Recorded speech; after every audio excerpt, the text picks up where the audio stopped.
Mani sauc Dace Rukšāne, es esmu rakstniece, un šīs nākamās divas gleznas ir tapušas par kodu manai grāmatai Lulu un Eņģelis. Tas ir diptiks, un, diemžēl, par šo grāmatu es ļoti slikti atceros, ko es tur rakstīju, bet gleznas man ir acu priekšā, un par modelēm ir bijušas manas meitas, Anna Marija un Agnese. Un šīs gleznas ir izmērās 60 x 50 centimetri, eļļa uz audekla. Un pirmā glezna, tā, kas ir pa labi, attēlo romāna varoni Annu. Šī glezna ir uz tumša fona. Anna ir profilā, un Anna ir kailas krūtis ar lieliem krūšu galiem. Anna ir tumši mati, savākti copītē, un pa virsu uzlikta sarkana stīpiņa ar pumpiņām. Anna ir ietinusies strīpainā vilnas pledā un skatās tieši uz otru gleznu, uz otras gleznas varoni. Ja man jāraksturo, viņai ir taisnas deguns un skaistas ausis, tumši zilas acis un brīnišķīgs biezas uzacis, taisna piere.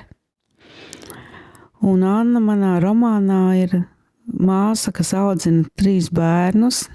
Viņai ir sakārtota dzīve, un es nolasīšu mazu fragmentiņu no romāna, kur Anna sāk savu dzīvi manā romānā.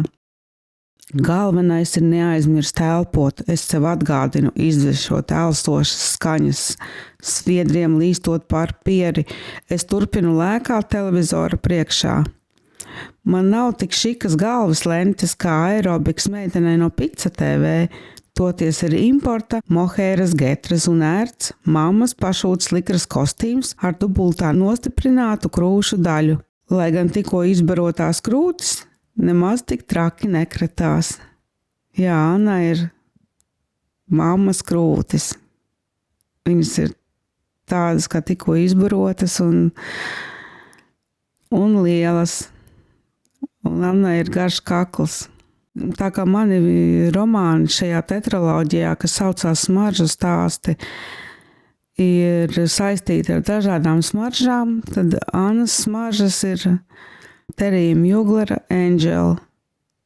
Un Angel nozīmē eņģelis, un Anna tāda arī ir. Viņa ir tā kā tāds eņģelis, kas rūpējās par saviem bērniem, neskatoties uz visām dzīves peripētijām, kas ar viņu notiek.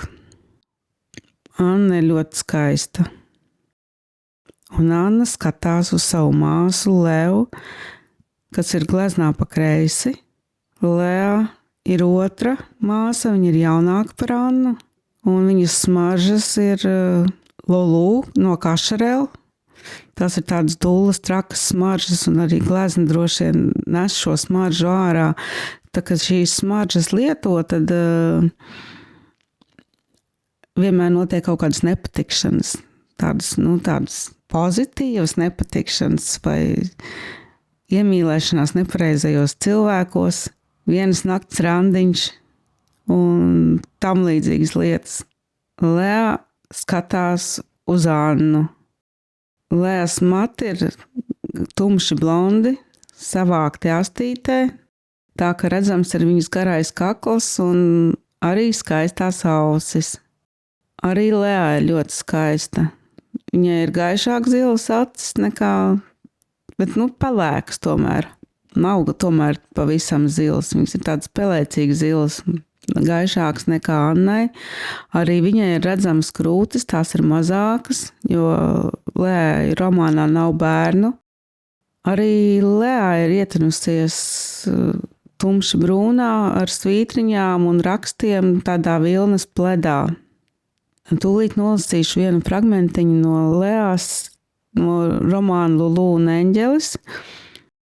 Esmu pasākusi pīpēt. Tas notika kaut kā pats no sevis. Vienreiz piedāvāja, otrais piedāvāja, tad iedzērus piekritu pamēģināt. Pirmajā reizē saklepojos, bet pēc tam kaut kā aizgāja. Tagad ir tik forši pēc pusdienām restorānā pasūtīt kafiju vai glāzi vīna, kārtīgi atgāzties krēslā vai dīvāniņā un uzvilkt garu, siltu, nomierinošu dūmu. Lejā ir daudz daudzonīgāk par Annu. Lejai patīk piedzīvojumi. Un viņa vienmēr, kad grib dodās piedzīvojumos, uzliek smaržiņas Lulu, un viņai vienmēr izdodas. Lejā vispār viss izdodas, ko viņa grib. Viņa ir aktīva, draudzīga un, protams, kā jau vienreiz jau teicu, ļoti skaista. Es labprāt pastāstītu vairāk par šīm varonēm, kas ir attēlotas abās gleznās, bet es esmu aizmirsusi visu, ko es rakstīju savā grāmatā. Un tā tas laikam varētu būt diezgan daudziem rakstniekiem, kā grāmata tiek uzrakstīta, tev jāatbrīvo telpa jaunai grāmatai, un par šo grāmatu vairāk man nav nekādas tādas atmiņas, tikai to, ka rakstīt man ļoti patika. Un man ļoti patika sadarbība ar mākslinieci Līgu Čempi, kas attēloja šīs divas varonas. Vienkārši brīnišķīgs. Viņš ir tāds kā tādas renesanses laika ikonas, tādas tikai profilā. Jā, un šīs gleznas var baudīt ne tikai aptaustot, ne tikai skatoties, ne tikai izjūtot, bet arī var pasmaržot, jo katrai gleznai ir sava smarža, viņas ir iesmaržinātas ar smaržām, kuras atbilst šī meitenei.